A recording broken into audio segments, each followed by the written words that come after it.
যে ৫৫,০০০ মুক্তিযোদ্ধার জন্ম হয়েছে ৭১ সালের পরে, তাহলে ৭১ সালের পরে যদি মুক্তিযোদ্ধাদের জন্ম হয় তাহলে তারা মুক্তিযুদ্ধ করলো কীভাবে? এটা একটা অন্যায়। তো এই ৫৫,০০০ মুক্তিযোদ্ধার সন্তানরা, তাদের নাতি নাতিনরা কোটা পাচ্ছে, কোটা সুবিধা পাচ্ছে অবৈধভাবে।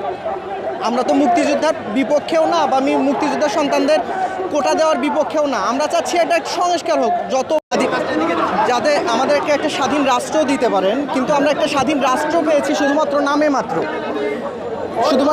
মাত্র, রাষ্ট্র পেয়েছি, কিন্তু আমাদের সাথে অন্যায় হয়েই চলেছে। আজকে বিসিএসে দেখেন ৫৬% কোটা, তারপরে রেলওয়েতে দেখেন ৯৬% কোটা, প্রাইমারিতে এটাতেও ৯৬% কোটা। তো সব মিলে আমরা সাধারণ ছাত্ররা যাব কোথায়?